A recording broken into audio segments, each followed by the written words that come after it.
The Eagles lose 29-23 in overtime to the Dallas Cowboys, and they had no business. The Eagles had no business even being into overtime. We had, one third down completion all game long, consistent 3-and-outs early on. There's no moral victories. They did fight till the end. They gave us blood, sweat, and tears, especially that front four of the defense. Yeah, they did. But guess what? That doesn't help you anywhere. We statistically have a 0.4% chance to make the playoffs at this point. That just kicked us out of the playoffs at the end of the day. It really did. The Eagles, I don't know what to tell you. The offense just isn't there. You can look at both sides of this thing, right? Their defense allowed over 500 yards. Dak Prescott had a career high, which it seems like every single quarterback that we play this year gets their career high. I wonder if that's a scheme issue or not, but we'll get there. Or you can look at the offense and consistent 3-and-outs. Carson Wentz did not play well today. That was not a good game out of Carson. It's on the offense, to me. It's on the offense. And I'll give credit to the Cowboys. Yes, they're obviously talented, but you can look through the Eagles season so far, and it's every game shut out in the first quarter. All the time. Consistent 3-and-outs. No creativity at all. You're talking Doug Peterson's play calls where Carson Wentz on 3rd and short has an option play to pitch it. That would have got blown up if he decided to pitch it. Or Carson Wentz running in the red zone to keep the ball on an option play. What is that? What is that? Doug Peterson had a horrendous day play calling when the game was still open in the early stages. As it got to the crunch time where we were throwing haymakers back and forth, it picked up, but the whole game in its entirety is important. So we'll go to the referee. Obviously, I'm extremely upset with the first play of the game. How that is not called a fumble for the Eagles is ridiculous. Ridiculous. Grugier Hill on top of it. 3 guys on top of it. It was clear as day that the ball was loose with 3 Eagles players on the football. It doesn't get as easy as that. That's such an Eagles ball, and it killed momentum. It's not the reason why we lost. I'm not going to that extreme, but think about it. First play of the game, the Eagles have the ball on the Dallas 15-yard line. We don't end up scoring a point until 55 hours later. That could have been our first touchdown. That can completely change the entire football game. They botched that call.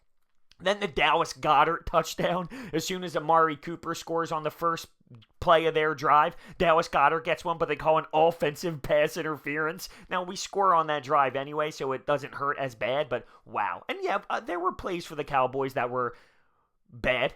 When it comes to the flags being thrown, there was a pass interference that was, or not pass interference, it was a roughing the passer on Carson Wentz that should have never been called. The Zeke hit, he did lower his shoulder, but you never, or lower his head, but you never see that called on an offensive player. But those plays are different. That doesn't change a 60-yard touchdown or field position at the 15. The tackiness of the calls were just different.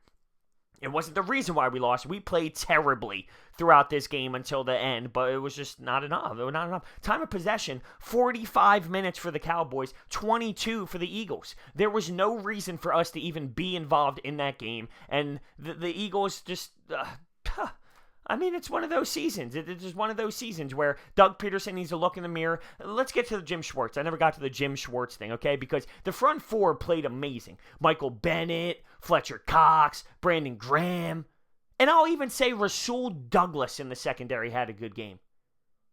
Everyone else, Ballsby, Sidney Jones. Oh, no. Sidney Jones, the steal of the draft. This kid's supposed to be a stud.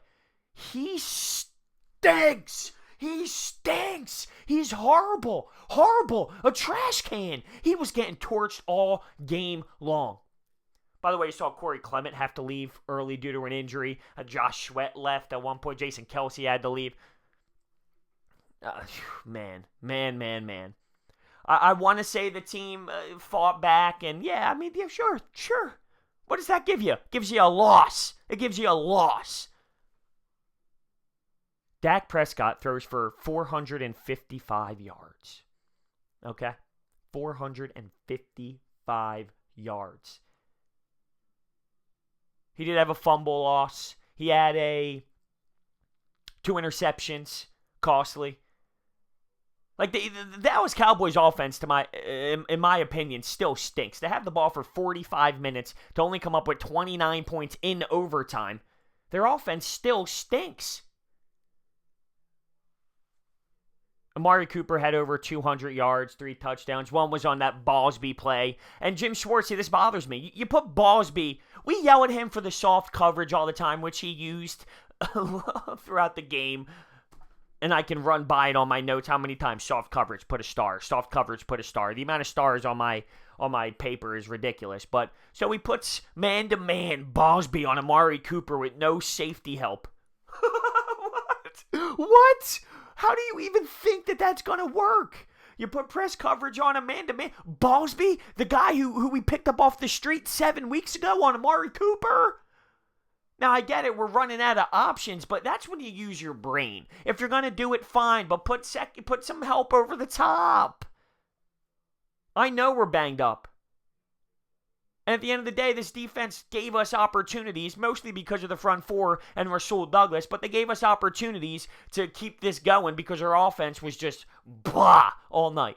The game goes on the offense, in my opinion. The number one issue out of this game is the offense. I still can look at the D and rip it apart. I can still look at what Jim Schwartz's scheme does consistently for other teams and rip that apart. But when you can't move the ball, when you're going 3 and out, 3 and out, 3 and out, 3 and out, when Doug Peterson has bad play calls, when Carson Wentz is not on.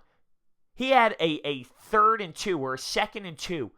The first down was there. The blockers were in position. He looks to his right. He throws it right into his feet, and we end up punting after that. He missed guys wide open down the field a couple early on in this game. He was off. Jake Elliott missed an extra point, by the way. Now, I know they missed a field goal too, so you can play devil's advocate. But if he hit the extra point, which is a little bit easier to do than the field goal and higher percentage, of course, we would have been up 24-23. That would have changed the complexity of how they go down the field, the Dallas Cowboys, at the end there before overtime too. So it changes everything, but you got to keep in mind there was a field goal missed. The Cowboys outplayed us. Somehow we stayed involved. I don't know how, but we stayed involved. I think our front four did that, kept us alive. We lose. And the season, statistically, is pretty much over now. So we have a football team that won the Super Bowl that is now 6-7. And no chance of getting this thing done. So how do you feel about that? Kudos to the Dallas Cowboys. Yay, whoopee. Congrats. Let me know your thoughts.